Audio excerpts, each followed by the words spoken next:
Welcome to R5 TV news. Chittoor పట్టణంలోని విశ్వ హిందూ పరిషత్ జిల్లా అధ్యక్షులు పట్నం సురేంద్ర ఆధ్వర్యంలో విశ్వ హిందూ పరిషత్ స్వయం ప్రాతిపది ముసాయిదా చట్టం అయిన అవగాహన సదస్సు నిర్వహించడం జరిగింది. ఇందులో జిల్లాలోని నాయకులు, కార్యకర్తలు, ముఖ్య నాయకులు, ప్రాంత అర్చక మఠ మందిర పురోహిత విభాగ సభ్యులు, జిల్లా కార్యదర్శి బండి రమేష్, మల్లి ఆచారి, జానకిరామ్ రెడ్డి పాల్గొన్నారు.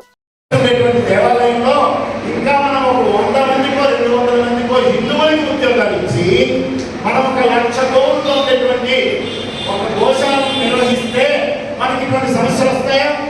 ఇటువంటి వివాదాలు తలెత్తవలసినటువంటి అవసరం ఉంటుందా? లేదు.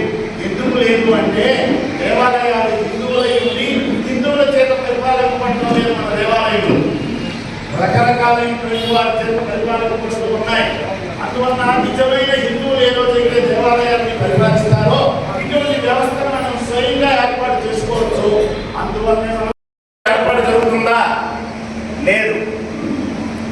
దేవాలయాలు గోశాల, యాగశాల, అదేవిధంగా వేదశాల, వేద పాఠశాల మొదలైనటువంటి ఏవైతే ఉన్నాయో, వ్యాయామశాల, ఇటువంటివన్నీ కూడా దేవాలయం తరఫున నిర్వహింపబడుతుండేటువంటి మన ప్రాచీన కాలంలో మన సనాతన ధర్మంలో దేవాలయాలు ఈ రకమైన విద్యను నేర్చుకునే పరిస్థితి ఈ రోజు ఉంది తప్ప మనకి మన ధర్మం ద్వారా సంపాదితమైనటువంటి దేవాలయంలో వచ్చినటువంటి ఆదాయం ద్వారా పేదలు సాధారణమైనటువంటి విద్యార్థులకి విద్యాలయాలు స్థాపించి ఉచిత విద్యను అందించేటువంటి పరిస్థితులు ఈరోజు దేవాలయాల దగ్గర ఉన్నాయా?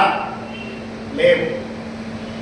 ఏ దేవాలయం ద్వారానైనా సరే పేదలకి సాధలకి ఎక్కడైనా ఉచిత వైద్యాన్ని అందించేటువంటి ప్రక్రియ ఎన్ని దేవాలయాల ద్వారా మనకి మన రాష్ట్రంలో కానీ మన దేశంలో కానీ జరుగుతుందో ఆలోచించండి.